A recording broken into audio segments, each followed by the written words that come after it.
недавнем прошлом чеченцы на все тяжелые трудоемкие работы собирали соседей, родственников и друзей и устраивали так называемые белхи, своего рода субботник. Впрочем, такая традиция до сих пор сохранилась в некоторых селениях. «Помоги ближнему, и он отплатит тебе тем же». Этим правилом руководствовались горцы, идя навстречу нуждающемуся. Как мы знаем, помощь может быть не только материальной. Очень часто, особенно для сельского населения, важна физическая поддержка. Таким образом, у вайнахов сложилась традиция бескорыстной взаимопомощи. Трудолюбивый горский народ прочно усвоил, что ремесло гораздо лучше и легче подчиняется силе дружественного коллектива.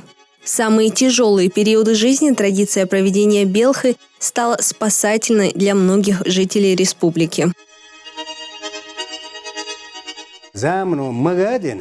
Этот адат одобрен временем. Есть пословица: тот, кто не идет в ногу со временем, тот рискует попасть под его колесо. Эту традицию нельзя считать устаревшей. Я бы хотел, чтобы ее возродили.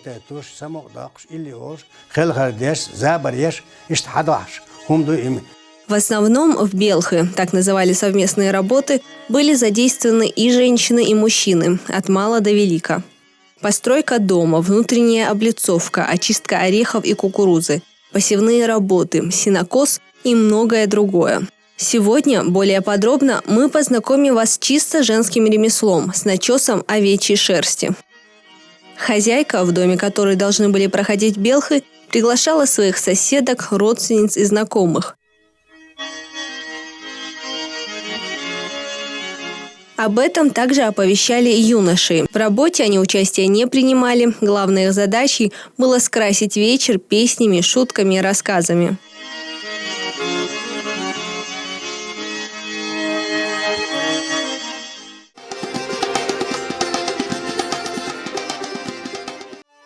Все приготовления к работе заканчивались до прихода помощниц. Шерсть заранее тщательно отмывали от жира и грязи. Затем сушили и только после переходили к начесу. Смотри, вот так вот. Как только все девушки собирались, работа закипала. Каждый был занят своим делом.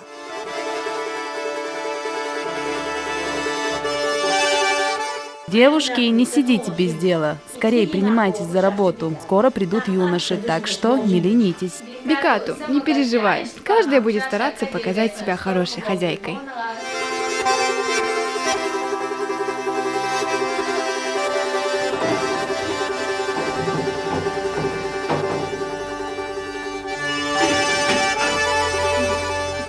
Девчата, обед уже готов. Поедите сейчас или после работы? Поесть лучше после того, как мы закончим возиться с шерстью. Тем более ты упомянула о том, что к нам должны прийти молодые люди. Малика, перестань. Ну кто к нам придет? Давайте лучше споем.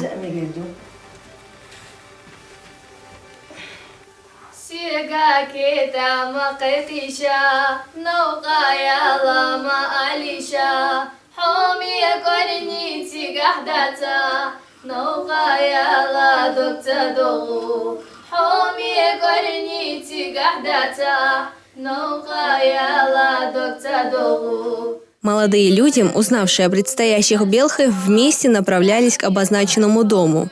Выбрав между собой самого уважаемого и опытного, назначали его старшим.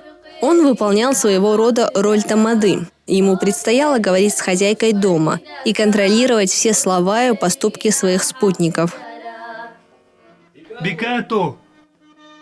Бикату, вы дома? Кажется, кто-то зовет.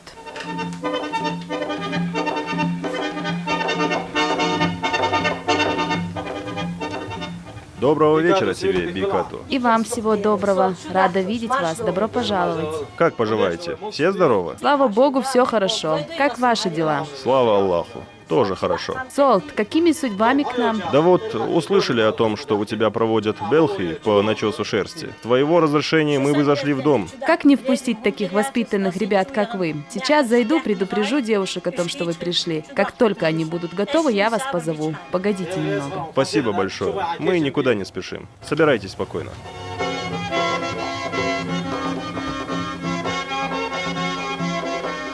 Хозяюшки и юноши подошли. Как только вы будете готовы, мы их впустим. Заходите, ребята.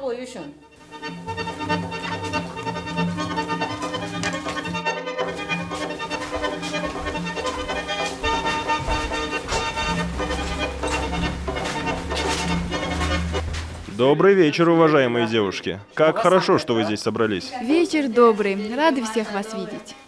Как жизнь? У вас все хорошо? Все хорошо, слава богу. Как поживают ваши близкие? Живы-здоровы. Бикато, с твоего разрешения мы присядем. Садитесь, конечно. Видеть таких парней в своем доме – это большая честь. Садитесь. Девушки, вы тоже присаживайтесь. Спасибо за оказанную честь. Ребята, общайтесь, шутите, но если вы прервете нашу работу, я буду недовольна. Если вам нужно будет обратиться к девушке, подайте мне знак. Я с радостью передам ей ваши слова. Как вы к этому относитесь? Благодарим, Бикату. Мы поняли, это не посиделки, а белхи. Мы постараемся не мешать. Можешь не переживать по этому поводу. Перепутанные во время мойки волокна необходимо было расчесать. Некоторые для этого использовали специальную гребенку. Зубья у нее были очень острые, работа требовала большой аккуратности. Остальные перебирали шерсть вручную. Бикату, если позволить умельцу сыграть вон на той гармонии, то и тебе будет сподручнее, и нам станет веселее. Можно. Марха, сыграй мою любимую музыку, а девушки тебе подпоют. Мест для встреч молодежи было немного. Подобные мероприятия устанавливали между ними особую связь. Обращения друг к другу были наполнены уважением. Каждое слово – смыслом, а шутки – моралью.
Защити нас, Бог, от всего дурного. Красивая была песня. Красиво исполнили.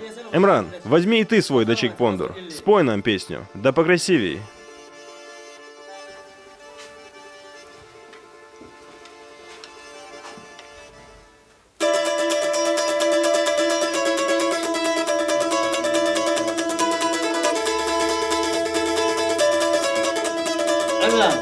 Погоди, оставь эти грустные мелодии.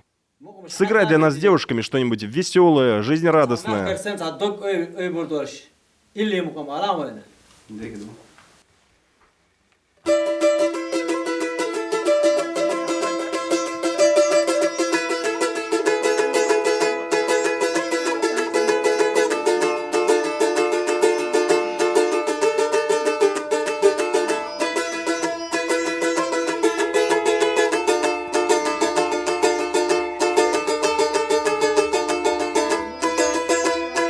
لم ناشد شيخ دينار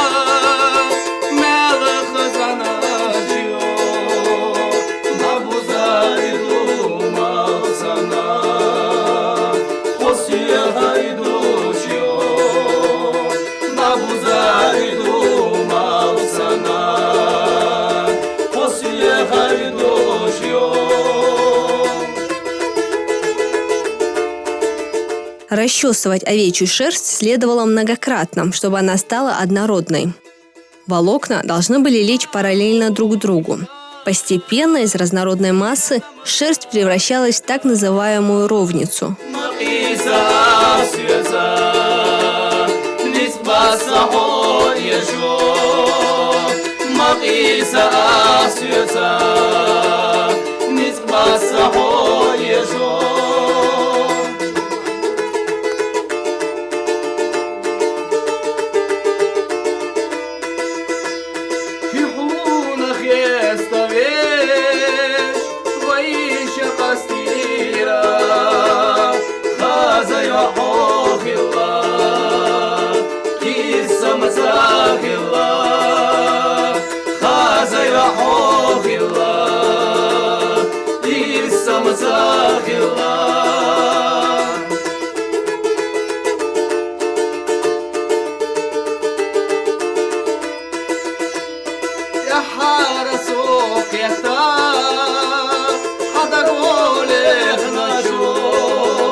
Надеюсь, наша песня вам не показалась слишком унылой? Очень красивая. Нам понравилось. Бикату, подойди, пожалуйста, если тебя не затруднит.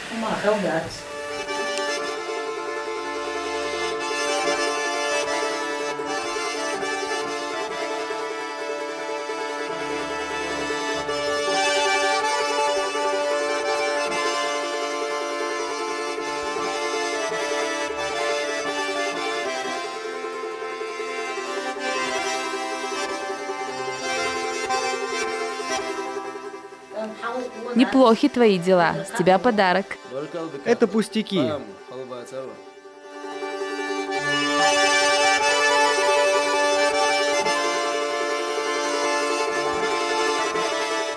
Али, ничего не случилось? Ты чего так загрустил? Ты ведь всегда радовал нас интересными рассказами. Расскажи про тот случай, когда вы с Хасаном пошли в гости в соседнее село. Перестань, Леча. Я постоянно рассказываю о своих приключениях. Может быть, и вы хоть раз порадуете нас своей историей.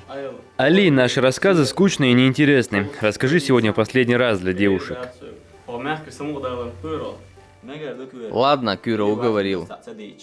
Это было прошлой осенью. Мы с Хасаном договорились пойти в соседнее село, познакомиться с девушками. Как гласит пословица, счастье девушки в ожидании, а мужчины в поисках. Когда мы дошли, то встретили возле родника молодую девушку, такую же малопривлекательную, как и я. Подойдя к ней, я спросил, есть ли в вашем селе красивые девушки? На что она ответила мне, для красивых и красивые найдутся, а таким, как ты, пойдет и такая, как я. Ребята, надеюсь, вы хорошо провели время. Нам было очень весело. Мои помощницы немного устали. Думаю, на сегодня достаточно. Простите, что так говорю. Не подумайте, что вы нам надоели или что-то не понравилось. Просто девушкам пора отдохнуть. Мы все понимаем. И мед становится горьким, если его много есть, говорили наши отцы. Предлагаю на прощание станцевать лезгинку. Очень хорошо. Девушки, соберите шерсть, освободите место для танца.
Бикато, большое тебе спасибо за приятно проведенное время в твоем доме.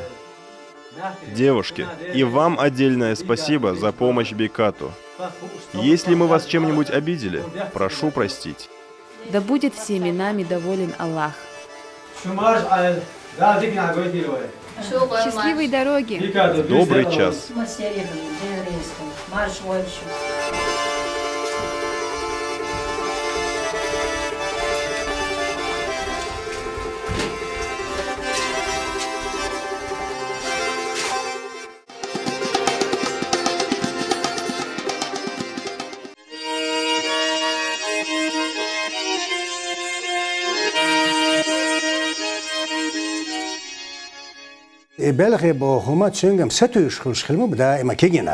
Молодежь дала белхи. Здесь могли напоить и накормить, спеть и станцевать. Собирались девушки, а значит и молодые люди.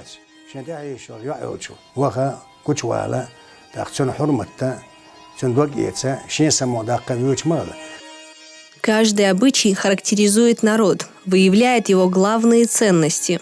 Белхы – еще один из институтов взаимоотношений вайнахов. В нем кроются тонкости воспитания. С самого детства закладывается истина, что сила в объединении знаний и возможностей, бескорыстности и взаимовыручки. Основная задача – помнить об этом, следовать и передавать из поколения в поколение.